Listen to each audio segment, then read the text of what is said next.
Fox 61 News at 10 starts now. And now at 10, get ready to bundle up. It's going to be a chilly day tomorrow and feel even colder because of the wind.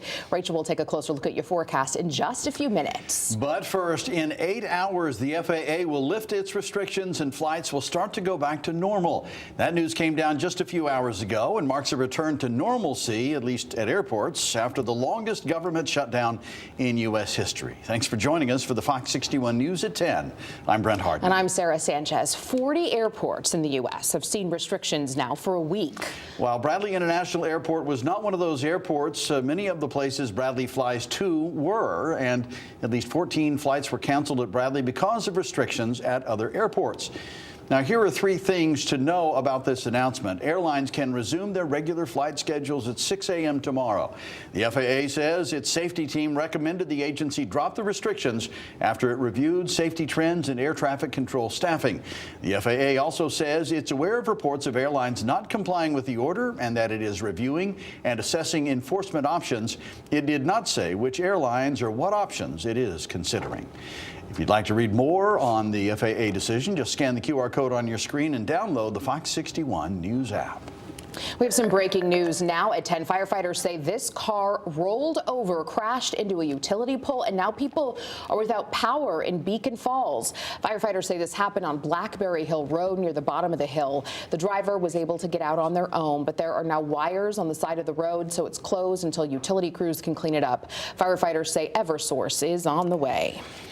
And there are new developments tonight in Middletown, where the Board of Education is deciding what to do with Superintendent Alberto Vasquez Matos. He has been charged with DUI in Florida. Fox 61's Tim Latow reports on what the board decided this weekend.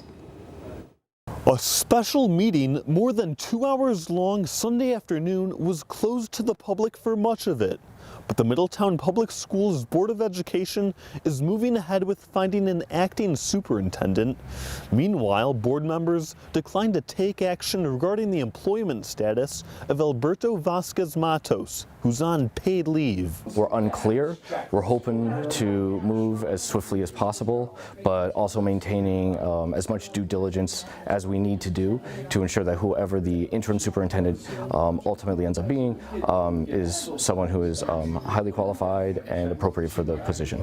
Middletown Public Schools Board of Education is working quickly, even on the weekend, to hire an acting superintendent, as current superintendent Alberto Vasquez Matos faces a DUI charge in Hillsborough County, Florida, from back in July. Sunday, board members appointed themselves to the Personnel Committee search to find Vasquez Matos' replacement. There aren't any timeline requirements to get the acting superintendent in place, and the only thing now certain for Vasquez Matos is receiving that paycheck while at home. He remains on paid administrative leave as of this moment.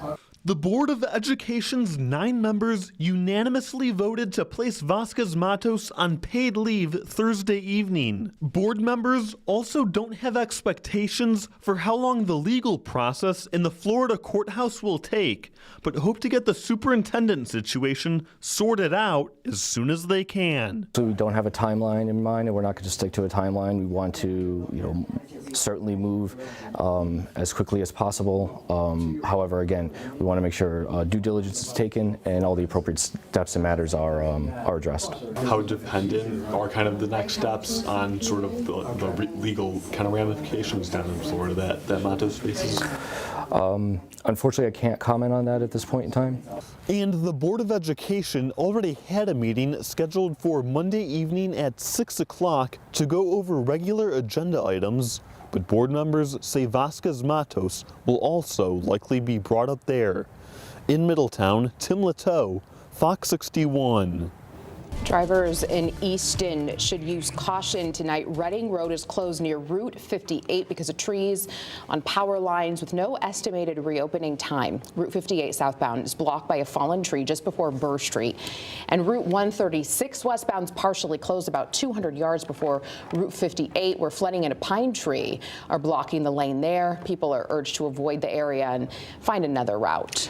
Wires were down for a part of the day in Baltic on Route 97 near the Norwich town line. Baltic firefighters say there were downed wires that were actively sparking.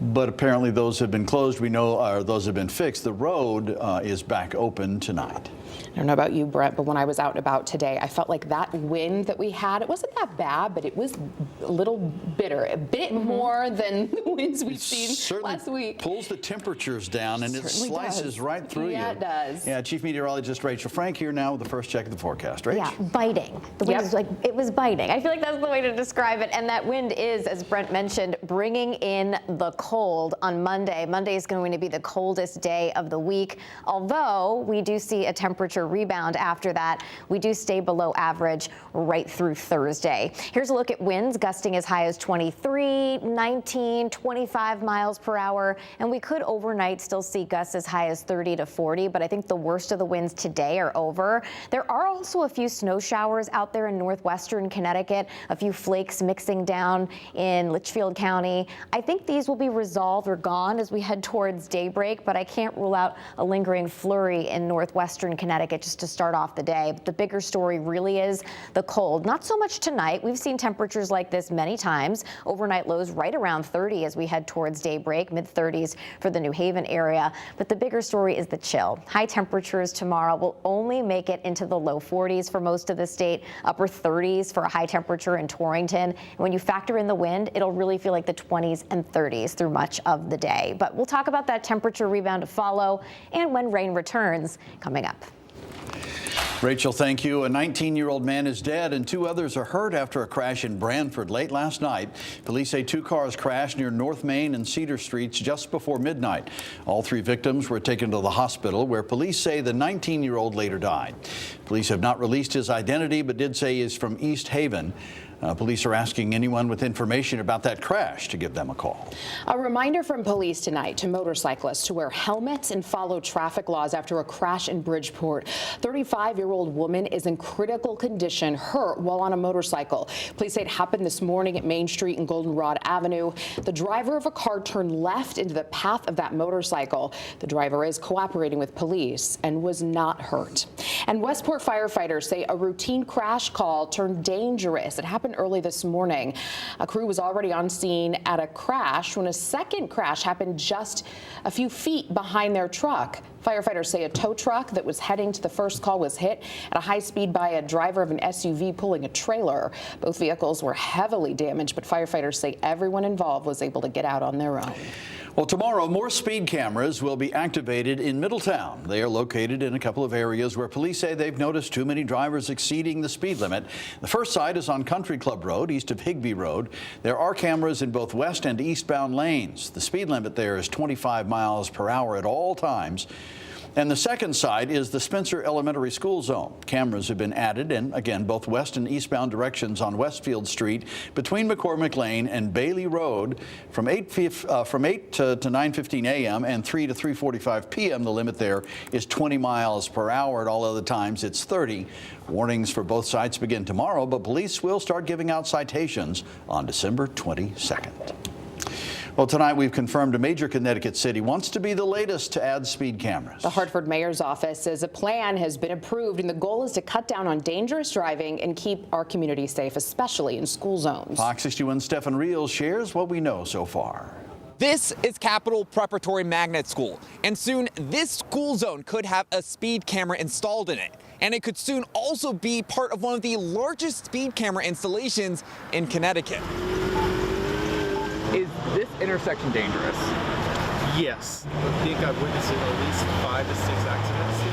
And that's all in the span of a little more than a year, according to Joel Cintron.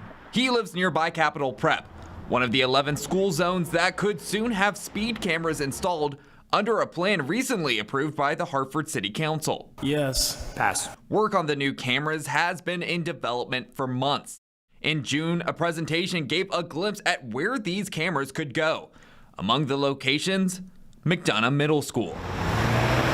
As shown by Fox 61 back in April, it was a community that wanted to see change after families said the neighborhood had been plagued by dangerous driving for years, which resulted in students being hit. This intersection right here should have a crossing guard. This intersection in the morning is horrendous. What do you want to say to people who are worried that this might just be another promise that may not be fulfilled. To have kids in our neighborhoods, in our community, to have parents in our community who are worried about crossing the road to get to school breaks my heart. We hear you. We are working very hard to make sure we can address those issues now. For Centron, while speed cameras may be a good first step, additional measures may be needed to keep families safe. I think it could potentially help, yes, especially for like planes and accidents, but I honestly do think that the left turn signals on each of these lights would be more beneficial.